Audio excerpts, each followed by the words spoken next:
हाय दोस्तों, मैं घनश्याम यादव।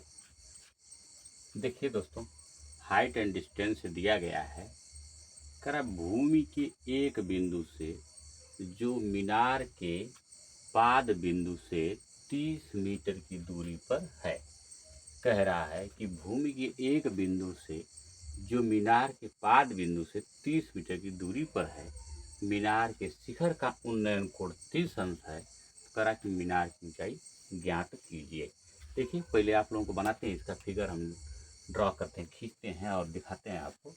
देखिए, ये कह रहा है कि ये किस प्रकार से मीनार है।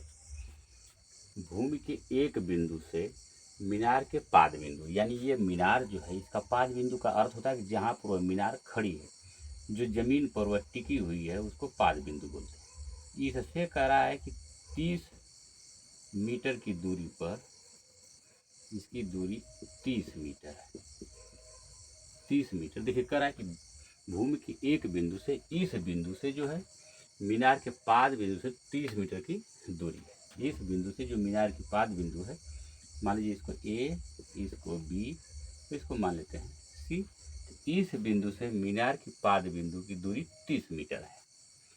कह रहा है कि मीनार के शिखर का उन्नयन कोण, कह रहा है कि मीनार के शिखर का, इसका कह रहा है कि उन्नयन कोण 30 अंश है। अर्थात इस बिंदु से, देखिए इसको ऐसा करेंगे, मिला देंगे। इस बिंदु यानी ए से जब देख रहे हैं, यहाँ ए पर खड़े होकर के जब देखते हैं, तो उन्नयन कोण सी का, मीनार के सबसे टॉप पर जो ऊंचाई है उसका उन्नयन कोण यहाँ पर कह रहा है कि 30 अंश है। 30 अंश। देखिए, जब नीचे से हम ऊपर की ओर देखते हैं तो उन्नयन कोण बनता है, और जब ऊपर से आप नीचे की ओर झुक के देखते हैं, झुका के गर्दन को देखते हैं, तो वहाँ पर अवनमन कोण होता है।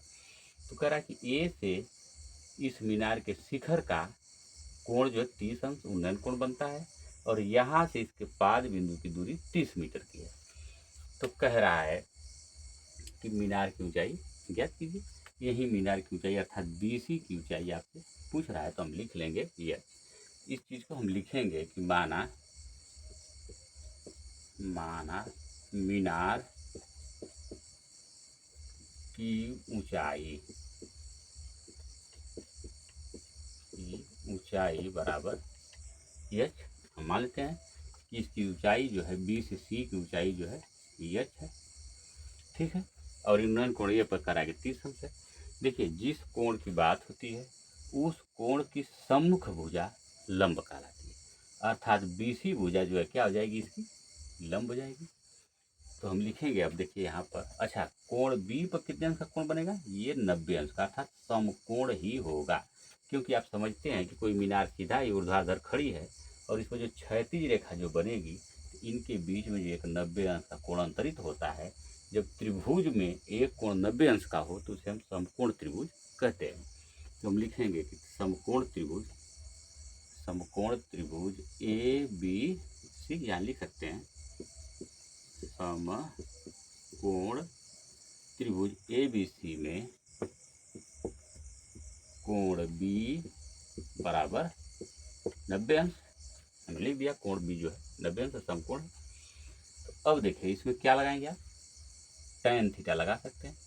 क्योंकि देखिए tan का मान होता है, tan थीटा का मान होता है लंब बटे के आधार। तो हम लिखेंगे यहाँ पर इस कोण की बात, tan A बराबर क्या लिख देंगे हम, लंब बटा के आधार। इस प्रकार से tan A का मान कितना है, 30 अंश है। तो हम लिख लेंगे यहाँ पर, देखिए tan 30 अंश बराबर लंब का मान हमने माना h, आधार कितना हमारा 30 मीटर है।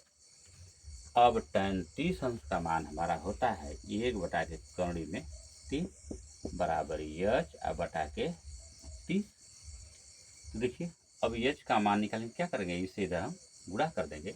अर्थात हम लिखेंगे यहाँ पर, देखिए h बराबर हमारा हो जाएगा, 3 गुणा जब करेंगे तो हो जाएगा आपका 30 बटा के कर्ण में 3।